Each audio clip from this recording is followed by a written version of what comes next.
Damiana Nia during martial law. My family, he confiscated our electric plant. All families were confiscated.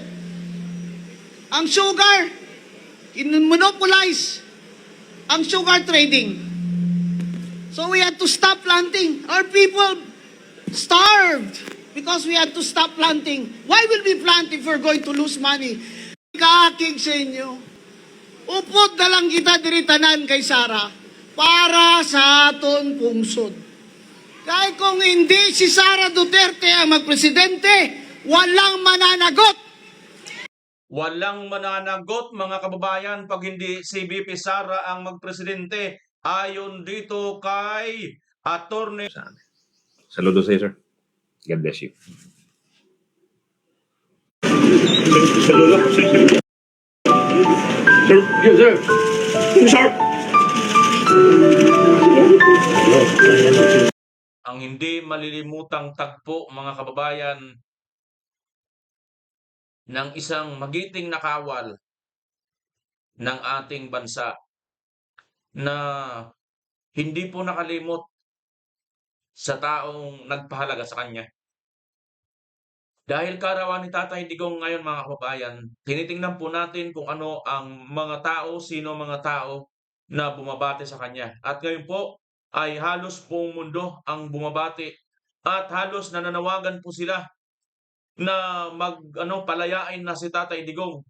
At kung natatandaan ninyo mga kababayan, lately lang nagpadala ng langis ito nga pong Russia at may nakapangalan na Sara Sky na tila baga nagpapahiwatig sa pagtitiwala dito sa ating pangalawang Pangulo. Na tila baga ang mensahe nito ay sinasabi na kung hindi dahil mayroon kayong Sara Duterte na Vice President, baka hindi na namin kayo bigyan at lingunin dyan, bigyan ng langis. Ngunit dahil nga po sa matatandaan pa rin natin ang iniwang mabuting pakikisama, mabuting pakikipag-kaibigan ni Tatay Digong sa buong mundo. Kasama na nga po ang Russia na yan.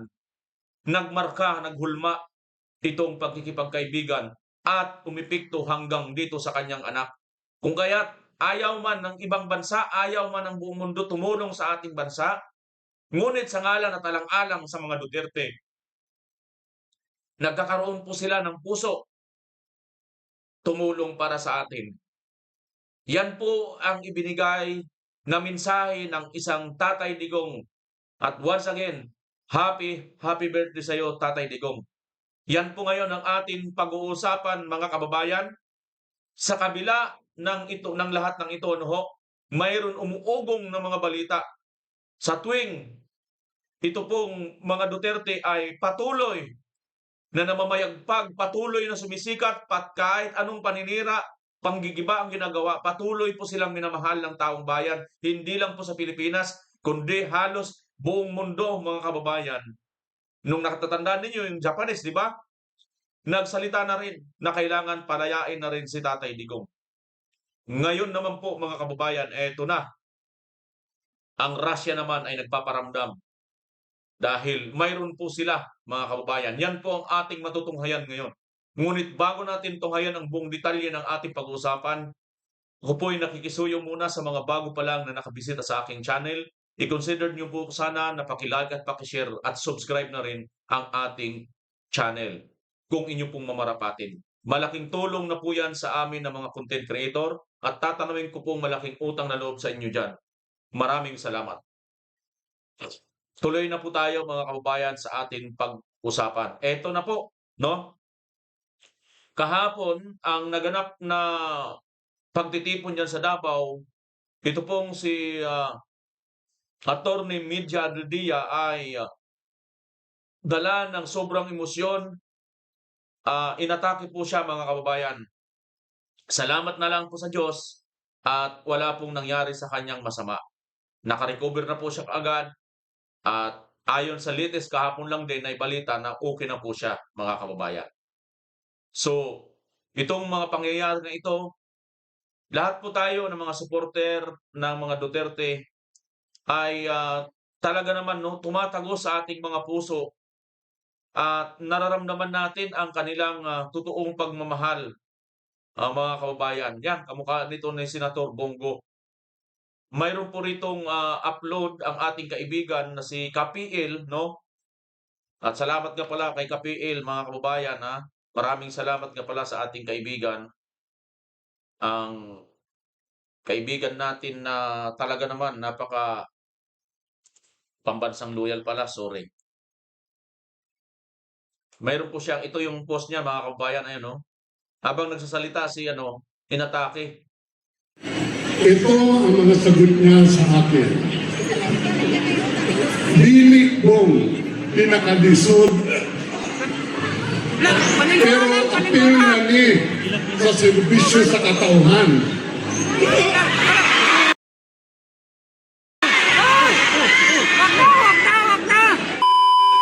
Kaya sumayaw ako. Grabe, mga kababayan, no? Kinilibutan ako doon. Pero apil na ni sa serbisyo sa katauhan.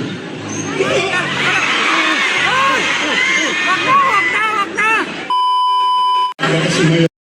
Ayan po ang isang nakakakilabot na tagpo, mga kababayan, habang nagsasalita si Atty. Media Aldia. Ito po yung isang naging karamay ni Tatay Digong. Sumama kay Tatay Digong papuntang Dahig nung oras, no, ng huling araw ni Tatay Digong dito sa Pilipinas. Papunta nga po dyan sa Dahig. Kaya, alam nyo, nakakaano po ng mga kababayan, nakakaantig ng puso, no? Nakakaantig ng puso ang pangyayaring ito kasi nga po yan, um, sobra po ang mga taong nagmamahal kay Tatay Digong. Isa na po tayo roon. Emotional po tayo sa lahat, eh. Lalo na ako, di ba? Siguro salamat na lang din ako dahil mabilis lang ako tumulo ang luha, no? Mahirap siguro ako basta atakihin kasi naipapalabas ko na kaagad, eh. Kaya alam nyo, nare-realize ko minsan, sabi ko, salamat na rin na iyakin ako, no? Parang, sorry pero ito talaga ang reality, eh. Pero alam mo, parang nagpapasalamat ako kasi pagka tumutulolo ako, parang nakakaramdam ako ng ginhawa. Ayaw kung gano'n din kayo, mga kababayan. Ewan ko lang kung gano'n din kayo, no? Panoorin niyo na lang kay Kapiel ang buo ng video na ito. Pinaano ko lang sa inyo, mga kababayan, kasi nga po, in-upload niya po 'yan para makita niyo po yung buong kuwento. Habang nagsasalita po siya dito, ay yun nga, sa kalagitnaan ng kanyang speech, ay dinala nga po siya sa ospital, mga kababayan, isinugod siya sa ospital. Pero tingnan niyo po ang mga backgrounder nitong video na ito or itong pangyayari na ito, bago pa po 'yan maganap. Ito po, mga kababayan, ayan. Bonifacio, tamang-tama, mga kababayan, 'no? Parang kalayaan ng simbolo kasi ni Bonifacio, 'no? Katulad ngayon sa atin ngayon, hindi na po tayo malaya, eh. Saan po tayo hindi malaya? Hindi na po tayo malaya sa mga kurap na mga opisyal, sa kurap ng mga gobyerno. 'Di ba? Hindi na po tayo malaya, mga kababayan, sapagkat mayroon pong natanggap po tayong bali-balita ngayon. Ano ho?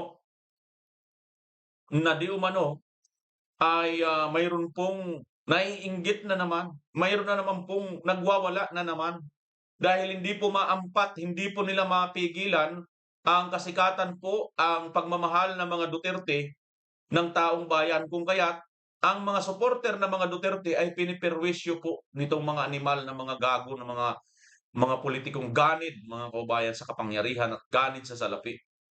Ipapanood ko po sa inyo ang video na yon kung papaano po at sino na naman po ang ginigipit nitong mga hinayupak na ito. Ang sama talaga ng pag-uugali. Ayaw talaga nila, mga kababayan, na paminsan-minsan mayroon pong matuwang mga Pilipino. Gusto po talaga nila ginagalit ang mga Pilipino. Diyan po sila nagmamaster, mga kababayan. Ayan, no, yung taong bayan na napakarami po. Napakarami po ang mga taong bayan na nagmamahal sa mga Duterte at sinusuportahan, sinasamahan po ang mga Duterte sa kanilang laban. Dahil ang laban po ng mga Duterte ay hindi naman po para sa kanila. Para po ito sa atin, sa taong bayan. Tayo na mga mahihina at walang kakayahan, ipagtanggol laban dito sa mga gahaman, ganid na mga buhaya ng ating bayan. Kaya dahil diyan, patuloy po ang suporta ng taong bayan. Ito po muna yung iba pang mga highlights ng event. Si Attorney Rowena Guanzon ay nakapagsalita na mismo, no? Tungkol diyan sa event na 'yan. Ito ang kanyang sinabing napakaganda, mga kababayan. Panoorin natin. And on a final word, I have to tell you, bakit si Rowena Guanzon nga dilawan man na? Dilawan man na! Kaning tao dire nga sige sabok-sabok na ako. Itsa, dilawan man ka nga nung gadul-dul man kang Bibisara karon. Ayaw na yun si Bibisara. Ayaw na lang nagisgutan kay karon ang kinahanlan mo daog yun si Sara for president. Kung dilaw ka, kung pulaw ka, kung pink ka, kung blue ka, kung sa wala na minimo kaakig. Wala kami kaakig sa inyo. Ayan, mga kababayan, ito mensahe na po niya ito kay Nanay Linlin. 'Di ba? Kasi si Leni Robredo, matatandaan natin, nakikipag-ano na po ito kay Marcos, nakikipag-alyansa na, 'di ba? Ngayon, sinasabi niya na mismo diyan, wala na po kaming kaakig. Ibig sabihin ng kaakig, wala nang kaibog, wala nang gusto sa mga dilawan, sa mga pulahan, sa pinklawan. Nabanggit niya na po, mga kababayan, pink, 'di ba? Sino ba si Leni, 'di ba? Pink. Alam naman po ng lahat na talagang sinusuportahan niya si Leni. Pero dito, nakita niya kasi si Leni, mga kababayan, mukhang pumupurma na kay BBM at mukhang siya na ngayon ang gustong manok ni BBM. So ayaw niya, mga kababayan, ayaw po nito ni Rowena. Sa malamang, ay wala na talaga yung kakampi yun si Leni Robredo, kundi ito ng mga loyalista, ito ng Marcos Jr. Ngayon, itong isang abogado na matalino, ayaw nang makisama kay Leni or ayaw nang sumuporta. Napakalaking bagay po nito, mga kababayan. Bakit siya susuporta sa mga Duterte or kay VP Sara? Bakit? Bakit, attorney? Panoorin natin. Sara for president! Kung dilaw ka, kung pulaw ka, kung pink ka, kung blue ka, kung sa wala na minimo kaakig. Wala kami kaakig sa inyo. Upod na lang kita diritanan kay Sara para sa aton pungsod. Yon, wala na kaming gusto sa inyong lahat. Kahit anong kulay mo. Sasama na lang tayo dito kay VP Sara. Upod, sama tayo kay VP Sara. Kahit kung hindi si Sara Duterte ang magpresidente, walang mananagot. Iyon naman pala, mga kababayan. Dahil kung hindi daw si VP Sara Duterte ang maging presidente, walang mananagot or walang mapaparusahan sa pagnarakaw sa kaban ng bayan. Kaya si Rowena Guanzon magsasara Duterte. Kasi Yun. Sara Duterte lang ang presidente na kung siya ang manalo, may mananagot. Iyon, mga kababayan. Si Sara Duterte lang ang dapat na magpresidente dahil pag si Sara Duterte ang manalo, tiyak mayroon pong mananagot. Sang-ayon ba kayo sa sinasabi ni Atty. Rowena Guanzon? Comment nyo, kabayan, kung sang-ayon kayo, ha. Tuloy natin ang video. Ilang taon na ako sa politika. Sa tiyan pa lang na nanay ko, 67 years old na ako ngayon. Politiko na ako. Board member man nanay ko, 33 years. Wala pa ako nakita ng gobyerno na ganito. Puro ka magnanakaw. Grabe. Mga kawatan. Ang kailangan ng Pilipinas, reforma. Zero corruption. Zero tolerance. That is why this early, I already commit my support to you, Vice President Sara Duterte. Yun Whether na. I run for senator or not, I am going to campaign, as I am campaigning now, for Sara Duterte, who will be the next president of the Philippines. Ano kaya, mga kababayan, mukhang nagkakatotoo na kaya ang sinasabi ko na itong si Atty. Rowena Guanzon ang magiging Vice President ni VP Inday Sara Duterte? Kasi sinasabi niya, kahit tumakbo akong senador or not, sabay natawa, di ba? So, suporta ako kay Vice President Sara Duterte. Kahit hindi ako tatakbo ng senador. Di ba? Mga kababayan, kita niyo naman, di ba? Itong si Atty. Rowena Guanzon, nauna na itong nagpayag noon na tatakbo siyang senador. Ito hula ko lang, ha? Analysis ko lang. Hindi kaya ito talaga ang plano ni Atty. Rowena Guanzon, sa sarili niya ha, senador talaga ang tatakbuhin niya. Kaya lang, nililigawan siya ni VP Inday Sara para siya ang tumakbo para mag-Vice President. Dahil pasok po si Atty. Rowena Guanzon doon sa criteria na gustong maging Vice President ni VP Inday Sara Duterte. Na ano yun? Ayon doon sa panayam ng Banateros kay Vice President Sara Duterte nung nakaraan, sinasabi ni Vice President Sara na ang kanya daw magiging Vice President pag tumakbo siya, pupukus para magpanagot.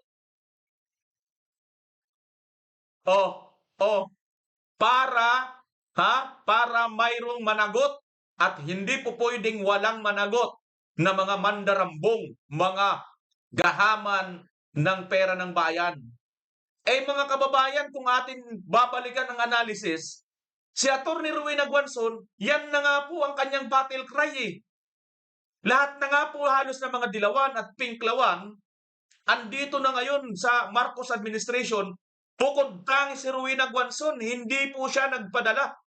Ito yung may matibay na prinsipyo. Mga kababayan, hindi sampay bakod.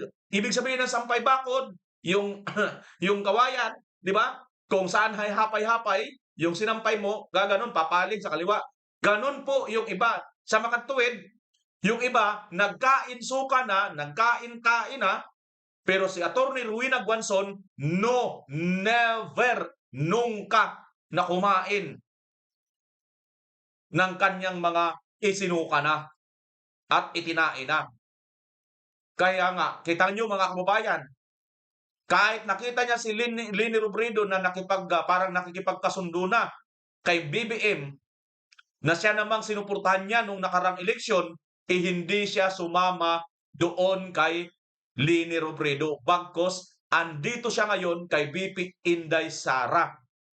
Analysis ko lang mga kababayan, malaki talaga ang indicator na itong si Atty. Rowena Guanzon, ang hula ko na nililigawan ni VP Inday Sara para maging kanyang running mate sa pagkapangulo or Vice President sa 2028 election.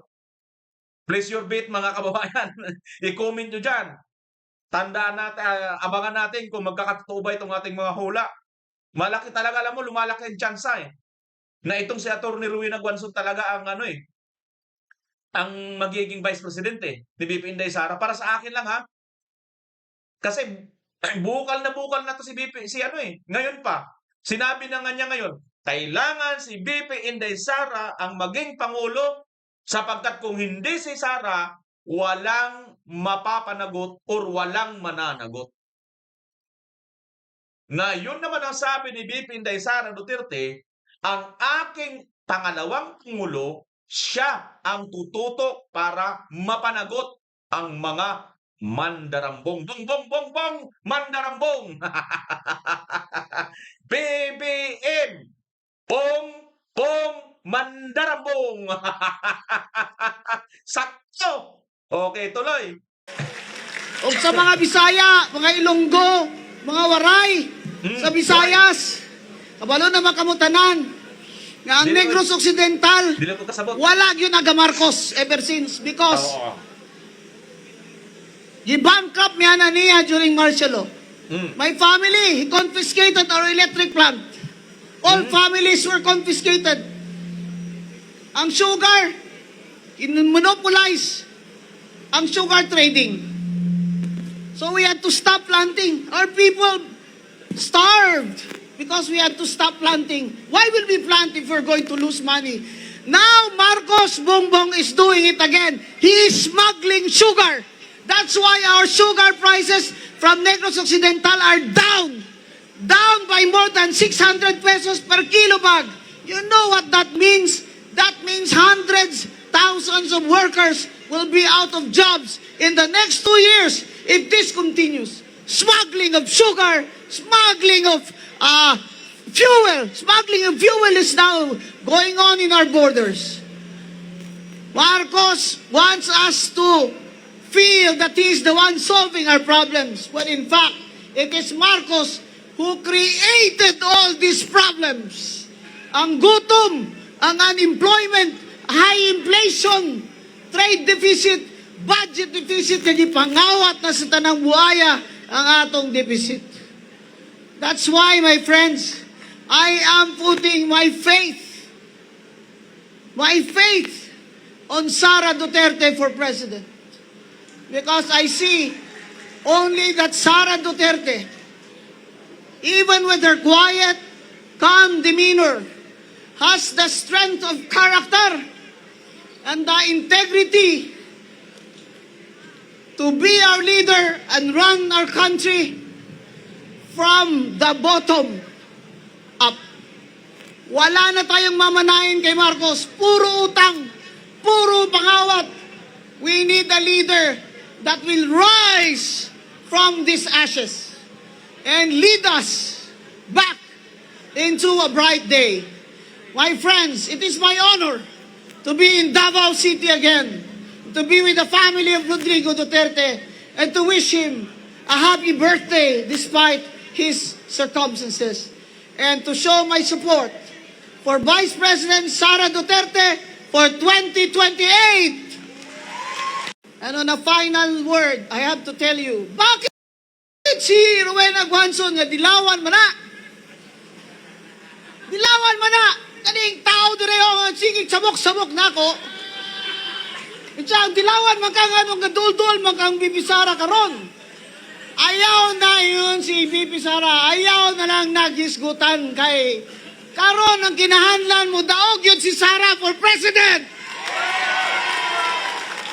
Kung dilaw ka, kung pulaw ka, kung pink ka, kung blue ka, kung sa wala na minimo kaakig. Wala kami kaakig sa inyo. Upod na lang kita diritanan kay Sara para sa aton pungsod. Kaya kung hindi si Sara Duterte ang magpresidente, walang mananagot. Kaya si Rowena Guanzon magsasara Duterte.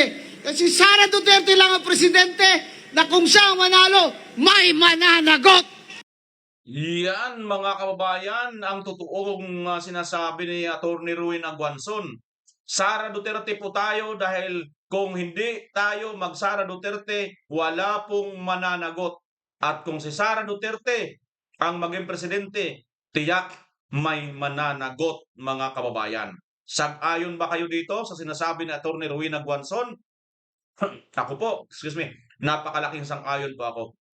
Naniniwala ako na si Vice President Inday Sara ang may kakayahan para panagutin at siya lang ang alam ko, hindi naman po tayo rito panatikong aso na basta na lang kahit hindi tama at hindi okay basta na lang tayo di ba? Baw na lang tayo ng baw, hindi ganoon. Hindi perpekto ang mga Duterte. Pero tingnan mo naman ngayon. Sige nga. Sabi nga nila, lesser evil lang naman ang kailangan. Hindi mo na kailangan pa maghanap ng santo talaga. Wala namang talagang santong politiko. Ang mahirap maghanap ng santong politiko. Kaya ngayon, kung lahat yan may mga evil deeds, padipili na lang tayo ng kaunti lang. Aba, dito na ako kay BP Sara. Di ba? Sabihin man nilang may ginawang masama, hindi naman katulad sa mga ginawa nila. Tama hindi? So practical lang mga kababayan na piliin natin si Vice President Inday Sara Duterte. Diba? At ito na. Tuloy na natin muna dahil birthday ni Tatay Digong, balik natin dito sa birthday ni Tatay Digong at yung isang topic natin kung saan mayroon pong mga inggit. Ayan dito kay BP Inday Sara, lalo pong sumisikat, lalo pong lumalakas. Despite na matindi po ngayon ang bangayan ang nila sa impeachment. Kay Tatay Digong, ganun din naman. Kahit patuloy na po nilang kinakawawa, pero ito mga kababayan. Aside from doon sa bigas na may Sara Sky na pangalan, barko ng Russia, ito naman po mga kababayan. Barko uli ng Russia. Ano bang nakasulat?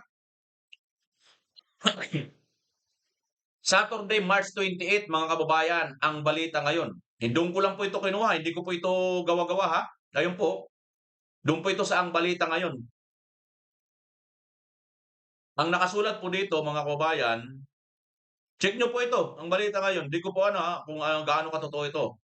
Sabi dito, Russian Foreign Ministry, may I request that the next ship that will deliver oil to PH be named Free Digong?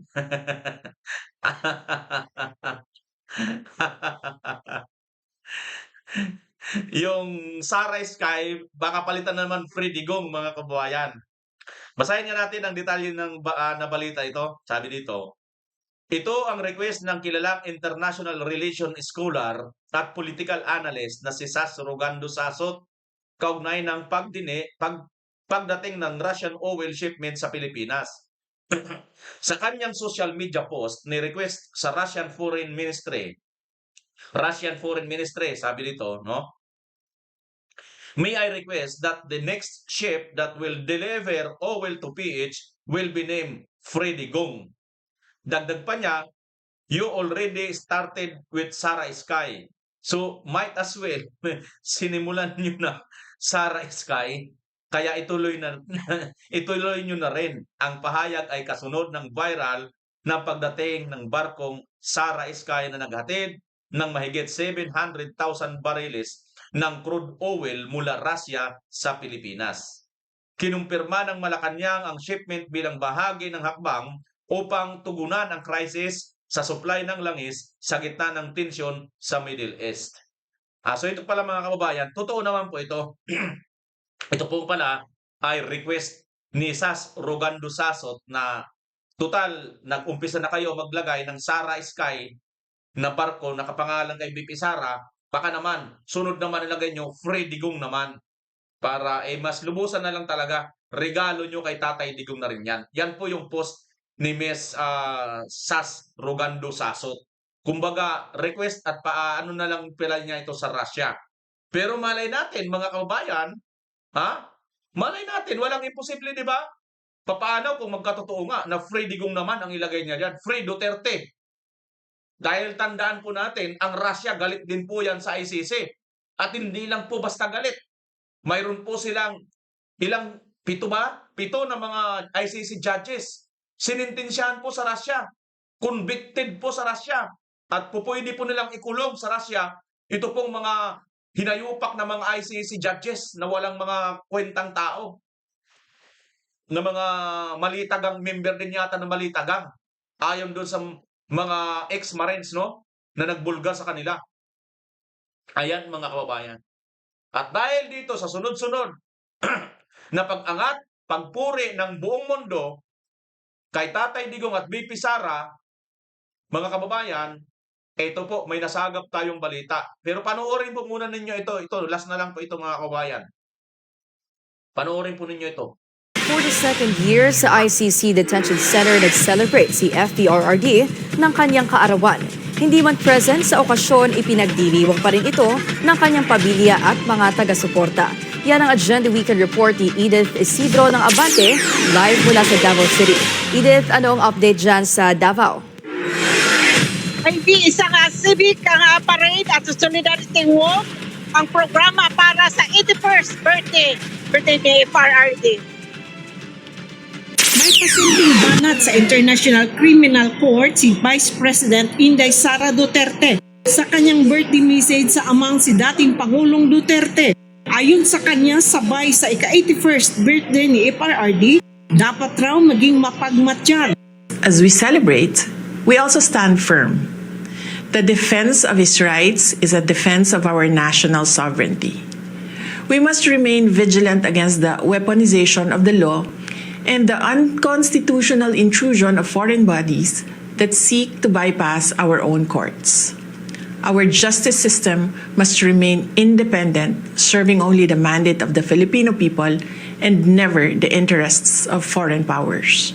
Isang taon man ang lumipas matapos ang di umano'y pagkidnap sa dating Pangulo at pagsuko sa ICC para harapin ang mga kasong crimes against humanity, patuloy ang panawagan ng Duterte supporters na mapabalik na sa bansa ang dating Pangulo.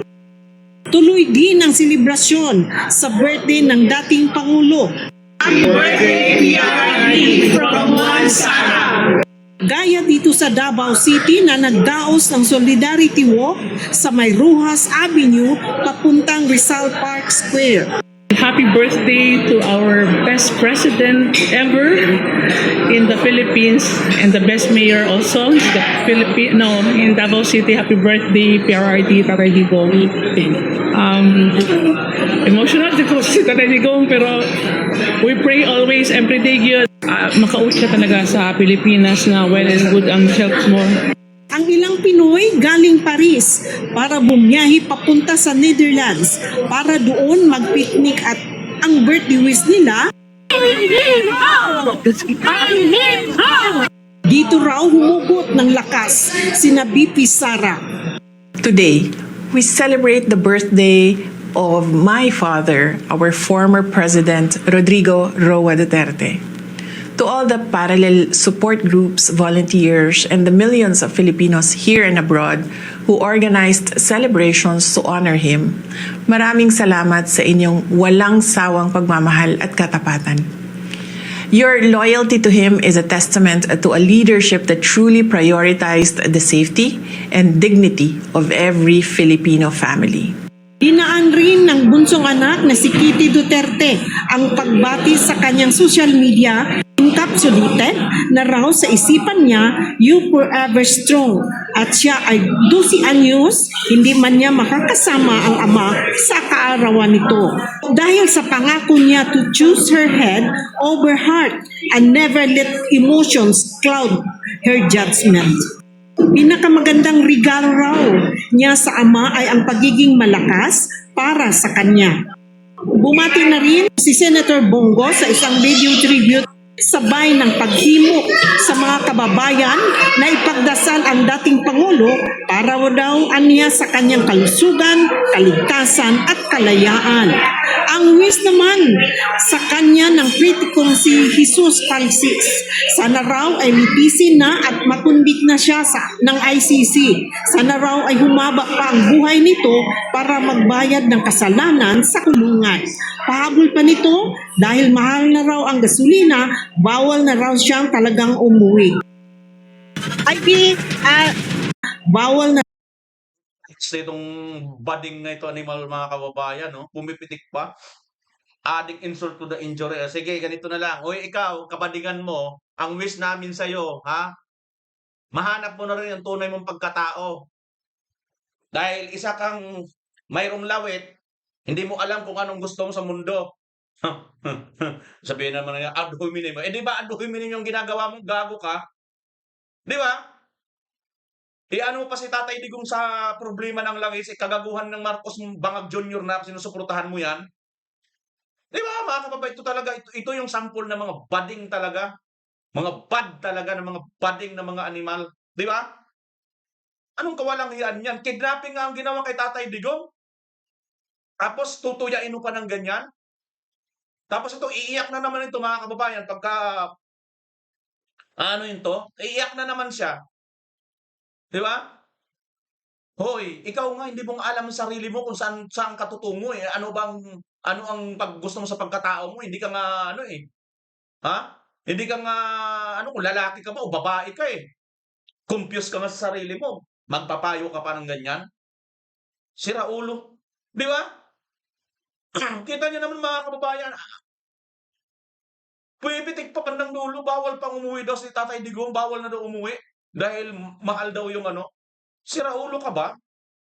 Anong kinalaman ni Tatay Digong sa pagmahal? Eh dahil yan sa pagnanakaw ng mga amo mo, gago. Nahiblil ako dito sa animal na to. Tingnan niyo, mga kababayan, ito na sinasabi ko sa inyo. Di ba si BP Sara kanina may paalala siya na mag-ingat tayo dahil mayroong ginagamit po itong batas na weapon ang tawag na sinabi ni BP Sara, basta may babala dito si BP Sara na mangyaring magaganap dito, no? Panoorin sa natin. sa kanyang birthday message. Di ba mayroon si BP Sara sinasabi na gagamitin itong sasamantalahin itong batas? Ito pala yon, mga kababayan, may paalala si BP. Ito pala yon. Panoorin natin po ito. Post po ito ni kaibigan nating si MJ Mundihar. Pasok. Panoorin natin, mga kababayan. Magandang gabi, mga kababayan. Meron po akong natanggap na unverified report mula po sa isang verified source na ang plano daw ng mga magre-raid sa KOJC ay maghanap daw po ng Shabu Laboratory o di kaya chemical laboratory sa loob ng compound. Mind you, August 2024, 16 days po sila na nagmanman sa loob ng gulo, nanira ng property. Ni wala nga silang nakitang sinasabing witness o sinasabing nagreklamo sa human trafficking na binibintang nila ngayon kay Pastor. Ginalugad na nga nila yung buong compound. Yung aming cathedral anniversary namin, hindi kami nakapasok dahil ginawa nilang kuta, ginawa nilang kampo. Tapos ngayon, papasok sila para maghanap ng di umano'y Shabu Laboratory o di kaya chemical lab sa loob ng KOJC. Hindi pa po ba sapat yung 16 days? Kung totoo man itong mga nasagap nating ipinapaabot na impormasyon ng mga kaibigan, anong klaseng gobyerno, anong klaseng sistema itong nangyayari sa ating Pilipinas? Wala na ba iba talaga na pang-divert sa issue ng korupsyon? Kundi gagawa kayo ng issue at the detriment of innocent church people living na hindi naman nagnanakaw sa kaban ng bayan. Hindi ba sapat sa inyo? Hindi pa ba sapat sa inyo yung mga injustices na ginawa ninyo sa KOJC? Alam namin si Pastor ay walang kasalanan. Dahil lahat ng mga kasong yon, wala na yon. Nadesisyon na yon ng Davao RTC. At ngayon, ginawa ninyo, nilipat ninyo sa Pasig RTC ang jurisdiction ng mga kaso ni Pastor. Alam namin siya inosente. At hindi na kayo nakontento, pati compound ng KOJC, meron na naman kayong balak na pasukin. Hindi na namin alam ang aming gagawin kung kami pa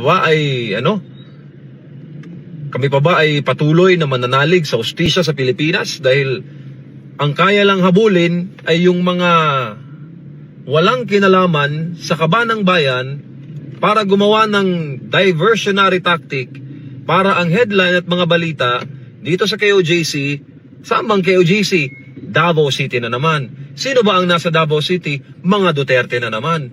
Duterte na naman ang headline. Mga kababayan, alam po ninyo ang nangyayari sa bansang Pilipinas. Alam po ninyo ang nangyayari sa pamahalaan. Alam po ninyo ang krisis na kinakaharap ng ating bansa. Dapat sana pagkaisahin tayong mga Pilipino. Dapat sana bigyan ng tulong ang lahat ng mga sektor na nangangailangan ng ayuda ng pamahalaan. Pero sa halip na ituon ang government apparatus sa pagtulong o pagresolba sa krisis na ating kinaharap, ay may mga plano pa ng pangmawasak at paninira sa mga property, hindi lang basta-bastang property, kundi property ng mga simbahan. Magandang gabi mga Iyan mga kababayan ang isang nasagap na balita nito pong si kasamang MJ Mundihar na di umano may balak na naman itong Palacio de Polvoron na maghanap ng mga pulburon dyan nga po sa KOJC. Hindi na sila nakuntinto, di ba mga kababayan, matatandaan natin, nilusob kasama si Turiring, si Diwa Turing, ang KOJC at nanira po sila dyan ng mga facility. Wala naman po silang nakita at natagpuan dyan na mga illegal na kontrabando. Ito talagang administrasyon na ito eh. Manapa mga kababayan, kung titingnan natin, dyan sa Malacanang, di ba may mga nabalita dyan noon? Mayroong isang balita dyan mismo na sinasabi, 1 stone away. Tawag nito? Yung isang pagtungo lang, tama, isang 1 stone away. Yung layo lang, nung may nahuli dyan ng drug, suspect. At may droga dyan sa may compound ng Malacanang.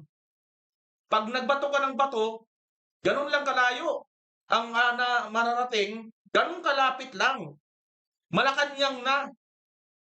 So baka naman, imbes na kung pumunta kayo sa loob ng KOJC at manira na naman kayo dyan, baka ibang Malacanang siguro ang i-search ninyo, ano gagawin ninyo, baka marami na dyan mga illegal na mga kontrabando. Kasi di ba may nakita na noon eh. Plus ito pa mga kabayan. Di ba dyan din diniliver yung mga mali-malitang pera sa Aguado, sa Malacanang? Di ba? Ito yung dapat puntahan. Kaso, ang problema, sino ba yung pupunta at sino ba yung magpapapunta? Siyempre, yung magpapapunta, yung taga dyan din. Sino yung uutusan? Tao niya rin. So, dahil tao niya at sa kanya pupunta, ilipat mo yan doon sa KOJC. Doon kay Pastor Kibuloy. Bakit? Pag nasira mo si Pastor Kibuloy, natamnan mo doon mga tanim ebidensya, may headline yung Davao, sisikat tayo, matatabunan na naman ang kwento ng pagnanakaw natin. Ganon. Madadivert na naman mga kababayan. Wala na po sila makitang pang-divert. Dahil itong impeachment, bagamat pilit nilang ginagawang malaking issue na kung tutuusin, wala na to eh. Di ba? Pero pinipilit pa rin nila. Ngayon, wala na po silang makita. Ito naman ngayon pagdiskitahan naman nila ang taong simbahan. Hindi po ako member ng KOJC. Kaibigan ko si KPL, Muslim. Pero kahit anong relihiyon mo, hindi po tayo dapat pinapakialaman as long as ang mga relihiyon na kinakaaniban natin, hindi naman tayo gumagawa ng gulo. Tama hindi? Ang KOJC ba, nakakita nyo ng gulo? Wala namang ginugulo ang KOJC. Diba? Yan ang problema pagka mayroon kang bangag na presidente. Hindi na po alam ang ginagawa, wala na po sa tama ang pag-iisip. Yun lang mga kababayan. Kaya sabi ni Bibinday, maging alerto tayo kasi ginagamit ng gobyernong ito, winuwupinize po niya ang mga batas, ang mga nakalatag na mga patakaran sa ating bansa upang kipitin ang mga kalaban nila. At yung mga taong nagbubulgar sa kanilang mga kalukuhan, yun ang gusto nilang pahirapan at gipitin. Maraming salamat mga kababayan. Magkita tayo sa sunod na pagkakataon. Pilipinas as always. Bye-bye!